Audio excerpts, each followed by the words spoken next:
Hello, my name is Miss Mansker, and today I'm going to tell you all about the do's and don'ts of copyright. Before we get started, I wanted to talk to you about the four main vocabulary terms that you'll be hearing over and over again when we're talking about copyright. So the first one is the word copyright, and the word copyright means the right to copy something and to what extent. Public domain means the items that are available to the public without consent or permission needed. Fair use are items that meet a certain criteria to be used by others. And Creative Commons are licenses that allow you to use other people's works under certain conditions. And we'll be talking about all four of these in more depth as we go throughout, but these are the four main terms that we're going to be utilizing today. So first, what is copyright? Copyright refers to the legal rights to an original work. There are laws that set conditions under which items may be copied in whole or in parts. And without copyright laws, creators would not be compensated for their work, meaning that they would miss out on some money for their work that they created. And to give you a little bit more of an idea of copyright, let's go ahead and watch a video from Common Sense Media concerning copyright. When we go on the internet, it's common to scroll through other people's images, videos, writing, and artwork. We might even want to use them for projects in school or at home. And we might think, I found it online, so it's mine. But that's not the case. We can't treat things we find online like a free-for-all. The good news is that there are legitimate ways to use material we find online. But first, we need to be aware of three concepts: copyright, public domain, and fair use. Why is all of this so important? For one, there are legal reasons for protecting everyone's creative work. And there are also ethical reasons to give credit to the people who create the things we see and find online.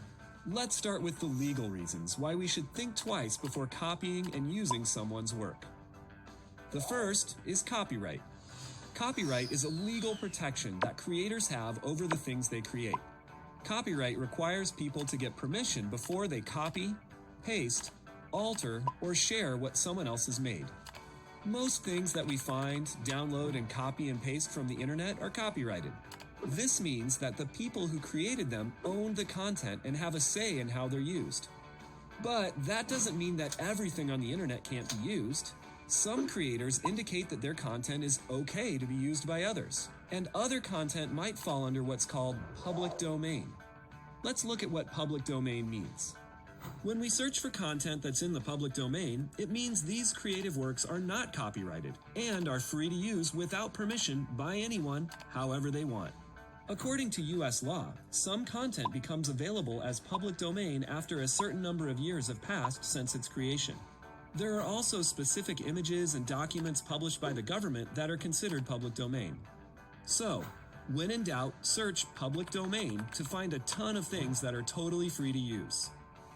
Now, if we want to use a photo, a video, music, or other content that's copyrighted, there are still a few things we can do. We can simply reach out and ask the creator for permission. Many creators are happy to give permission to reproduce their work, as long as they're given credit. The third concept to take advantage of is called fair use.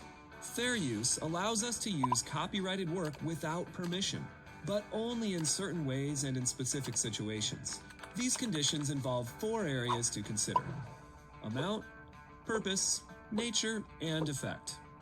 First, we can only use a small amount of the original work.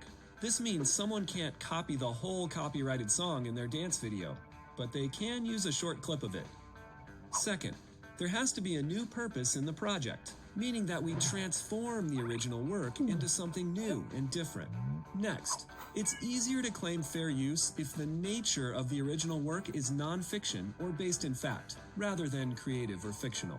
And finally, we need to ask ourselves whether the effect of the new work negatively affects the creator or the value of the original content. For instance, are we charging for or making money off someone else's work?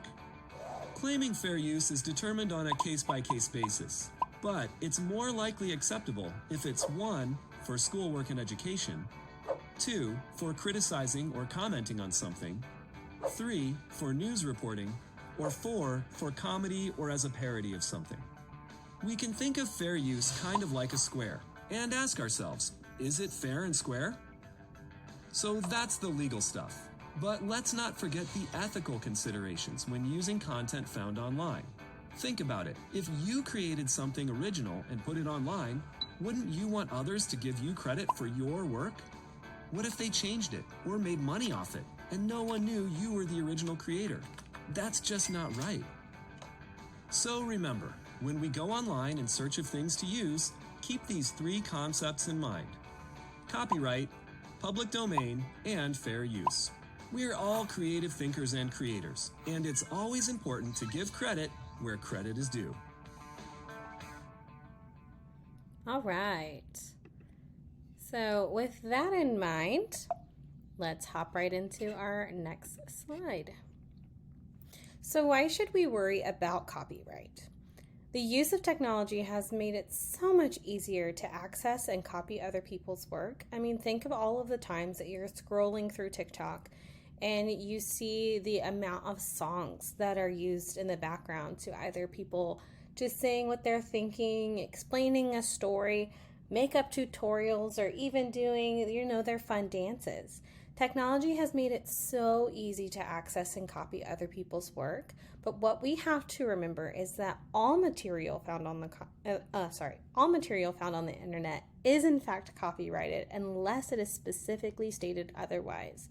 So if it doesn't say that it's not copyrighted, you need to assume that it is, and it does not belong to you if you did not create it.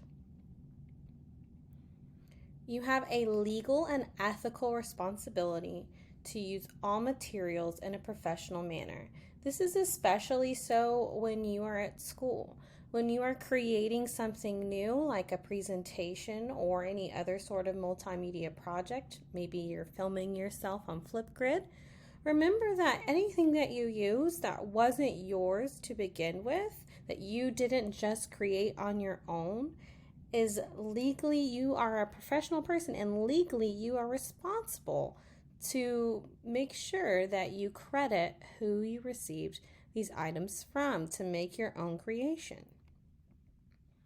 So fair use, as stated in the video, fair use is something that is an exception for students and teachers. Fair use is it's under the copyright law that says, hey, for students and teachers to be able to do the work necessary, sometimes they may need access to resources that they didn't create on their own.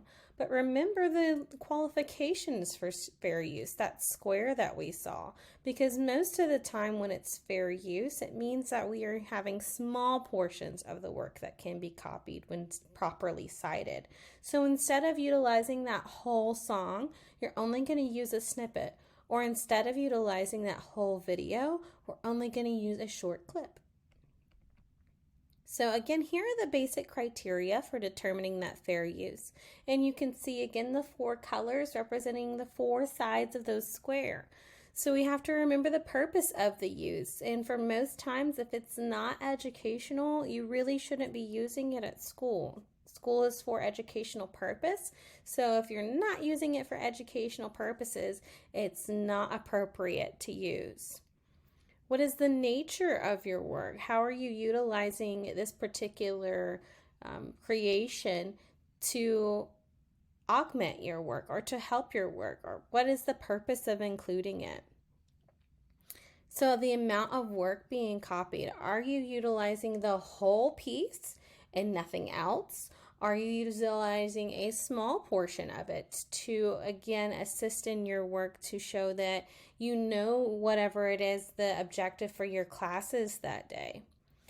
And lastly is the effect of potential market value. And those are just big words that mean, is your creation, is you utilizing something from fair use? Did you take it, manipulate it, or change it, and then try to make a profit off of it? We saw in the video how there was somebody attempting to sell like a picture for $10 that they got off of fair use. That is not acceptable. That is essentially stealing someone else's work and attempting to make a profit off of it. Even so, if you are creating something, changing it just a little bit, and then claiming profit off of it, that could negatively impact the original creator and how much money or compensation they could make for their original creation that you or someone else, let's say someone else, might have changed or altered. So remember that when you are utilizing something from fair use, it is not acceptable for you to change or sell something or make a profit off of that creation, because again, it wasn't yours. Now, in the video, they talked about seeking copyright permission, and you can do this. So permissions are not needed, first of all, for items that are in the public domain. So we saw like the Mona Lisa, that in particular is in the public domain. If you're looking to seek copyright permission, I encourage you to contact your teacher or librarian and ask them what the next step should be. If permission is needed, it's actually best to contact the distributor or the publisher instead of the creator itself, because usually the distributor or publisher is more aligned to what the licenses currently states, and they are used to getting that information. So go to the distributor or publisher first. And alternative resources may be found that are royalty-free, such as in the Creative Commons or in the public domain. Now, royalty-free means that if you were to ask a distributor or publisher for permission to copyright that particular item, many times more than not, they'll be happy to do so, but there may be a fee associated with it, which means that you would have to pay in order to access the materials you would like. That is a royalty fee. So when it says royalty-free, that means that you wouldn't have to pay that fee for accessing that item, because that item has been deemed free to the public. Public domain, remember, is free to the public, and you can change it however you would like. Creative Commons, we'll get into in a little bit. So is it still copyright if I change the format of the item? Like, let's say it's a book and I made a video of it, or it's a book and I made an audio book. I just sat here and I read the book to you and I recorded it and I put it on YouTube. Is that a copyright issue? And the answer is yes, because copyright laws protects the format in which the ideas are expressed.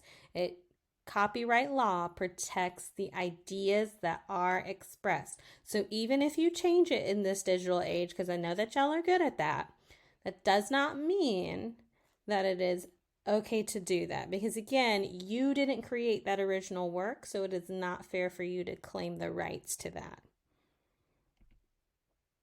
So now let's backtrack and talk about Creative Commons. I'm going to show you a quick video from a university library discussing to you about what Creative Commons is and how we can use it. What if I told you that you can use motion array to improve your video? We're just not going to listen to that right now. We'll introduce you to Creative Commons licenses, which make copyright easier to understand. Let's say you create something. This thing could be creative, like a picture of your cat, or scholarly, like an essay about cats. Because you are the creator of this picture or essay, copyright allows you to decide what people can do with your creation. When you are the copyright holder, people have to ask you for permission before putting your cat picture into a PowerPoint or adapting your cat essay into a movie. Getting permission can be time-consuming and complicated for both the creator and the user. This is where Creative Commons can help. Creative Commons exists to make permissions explicit and straightforward. Creative Commons licenses use icons and simple language so that creators can make their intentions clear and users can be certain that their use of a work is legal. These different licenses help people understand if and how they can use, share, or build on a work. This icon means that only non-commercial uses are permitted, so no one can profit from using your picture. This icon means that no one can make changes to the original work, such as photoshopping a dog into your cat picture. This icon means that someone can change your work, but their version must be shared under the same license as yours. All Creative Commons licenses give credit to the original creator, preserving your reputation as a creative genius while the world engages with your work. Licenses can be attached to most things, including blog posts, images, artworks, journal articles, and more. To learn more about Creative Commons licenses, visit the Creative Commons website or check out some of the other videos in our series. All right, so that is a quick video on Creative Commons. So let's talk about the do's and don'ts of different copyright laws for different formats. So for software, so for the things that you like download onto your Chromebook or your computers at home, you are allowed to make a backup copy. That is okay to do. You can install one copy of the program on a computer hard drive. So it might not be the best thing for your Chromebook, but let's say you have a device at home, a desktop computer, you can install one copy of that program on the computer hard drive. You can also adapt it to a desired language if necessary. Let's say that the program is written in Japanese and you don't know Japanese, and so you change it to the language that you do know. You can add features that you need or that you just find that are helpful in utilizing the program. And you can adapt the copyright program to meet local needs. So like the needs of your class, of your family, of a small study group that you have, you can adapt the copyright program to meet those needs. What you cannot do is make multiple copies of the program. You also cannot sell, loan, transmit, or give away copies of the program. You can't sell your locally produced adaptation. So the adaptation that we were talking about with that small group, whether it's your class or your study group or whatever, you can't sell that adaptation that you created. You also can't add a copy to the local network. A network means computers that can talk to one another and share data. So whenever you're adding the program to your computer, it needs to be one that is not connected to other computers that then can, let's say I use the program in my bedroom and then my sister down the hall can't be able to also utilize the program on her computer in her bedroom. And lastly, copy software program documentation without permission. So like the little manuals that come with it, you can't copy that, so like put it on a little copier and then share it out. Copyright and distance learning, the do's. Always, always, always cite your resources that you've used. And this is true for everything. And then only access your online educational tools that are linked to your accounts. Do not be logging into other people's accounts. That is not for you. You need to log in using your information. What you cannot do when we're distance learning or virtual learning is create a differing form of the item and then publish it as your own. Again, that's stealing somebody else's ideas, and that's not cool. Then also creating a different form, maybe not necessarily publishing it, but sharing it with others, not okay. And then going up beyond your time limit. That means that still accessing your stuff from our digital classrooms after you have left the classroom. So at the end of the year or at the end of the semester, depending upon what program you're in, you're not supposed to be going back and accessing that information again because your time has ended. So online learning, so things when we're on our Google Classrooms and things of that nature, what can we do? Remember, again, that everything on the internet is copyrighted. This includes the emails that you send and people send to you. You can download and make copies of articles for your class. So let's say you're on Newsela and your teacher wants you to bring an article to discuss in class. You can download that and you can make copies again for your class, not for the entire school, not for every homie that you have, but for your class for an educational purpose. And when you're linking websites, make sure that you link the home page of the website, not the location of the site you actually used. So for example, if I was looking up an article and I was on, let's just say CNN, for my teacher, I would link the homepage of CNN. So it'd be CNN.com instead of CNN.com/ABCDEFG for the particular website that you found the article on. So copyright learning don'ts. What we're not going to do is we're not going to post another student's work without permission and citing. And when you get permission, because you are all minors, you have to get permission from them and their parents. So make sure that you're getting both permissions and that you are citing appropriately. Citing again means giving credit to the person who created the original work. You are not to download or file share any audio-visual work. So that means any music or any videos. Anything that has an audio or visual type component that you're not supposed to download. So talking about visuals, what can you do? You can use one illustration per printed resource, or you can also use one text feature from a single source. And remember, those text features are also pictures, but they could be like maps, graphs, and charts. Copyright visual don'ts, and I put this very black and white because it is a big one, and I want you to see it just straight up as it is, black and white. You cannot reproduce copyrighted cartoon characters. Some big ones include like Big Bird from Sesame Street and Mickey Mouse from Disney. Although the Steamboat Willie one is soon to come to public domain, but for now, most of the cartoon characters you recognize are in fact copyrighted, and they are heavily regulated. You cannot use those without getting the proper licensing. Copyright in videos, some things that we are going to do. If you need a video and you don't have the proper equipment to record the video or to stream the video, whatever, you need to ask me to be able to help you to obtain that video. And we're going to look and make sure that it fits the criteria that you need for your class.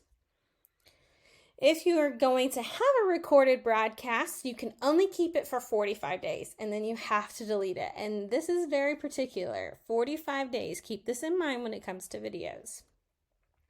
You can use a video once in class per 45-day period. What that means is if you're going to use a whole video, or I would recommend a portion of it, remember, if you use a video in class day one, and you do your assignment, you do very well on your presentation, then if you find that you needed to show another portion of the video, you wouldn't be able to show that video again for another 45 days. So make sure to plan accordingly, and make sure to plan to use the portions of the video that are most important to make sure you succeed. You can actually make limited copies that meet legitimate needs. So this would be helpful in particular if you were working in a group and many of you needed the same video. And again, you're only using part of the program, not the whole thing. Some don'ts, our lovely colorful don'ts.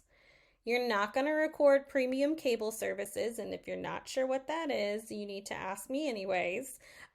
All of that, if you're recording a cable service, a broadcast, I need to know about it. So make sure that I am aware, so that way we can make sure we have the right copyright licenses in place. You're not allowed to alter any original content when it comes to videos. You cannot exclude copyright notices or watermarks that might be on the video. You cannot record in anticipation of use. Anticipation means that you think you might use it, but you're not sure. And again, you cannot keep those recorded items past that 45-day period. For audio, so these are our songs. What can we do? We can use them for academic use, but not for performances. We can use up to 10% of the original work, but not the entire work. So again, we're using portions. And if 10% means almost the entirety of the work, then we've got to look at the work itself to make sure that we are operating fairly when we're using this copyrighted work. And you can make single copies for rehearsal or for evaluation purposes. What you cannot do is compile a collection of recordings. You cannot make copies of printed audio. Let's think music sheets. You cannot perform music publicly without the copyright owner's permission, and you cannot copy music from a website. These are things you cannot do without getting the copyright license. If you were to get the copyright license or your teacher were to get the copyright license, then you would be able to do these things under the terms of the license agreement. So copyright do. Always ask and always cite. If you are not sure, you always ask. And if the person that you ask doesn't know, you can always come to me. I will be happy to answer any questions that you have about copyright, any questions that your teachers might have about copyright. Make sure to ask. And then always cite when it is not your original work. Citing means you are giving credit to the person who originally created it. Copyright don't. This is the big one. Do not assume that you have permission to use someone else's work. Most of the time, you will not. It is very important that you do not assume that you have permission. So, now that we've learned all of this information, this is what you're going to do. You will create a slideshow very similarly to this with a partner explaining our 4 vocabulary terms: copyright, public domain, fair use, and Creative Commons. Be sure to inform the audience, which are going to be all of your peers, why these terms are important and how to use them. And here are my references, because I also don't copyright. Thank you for listening.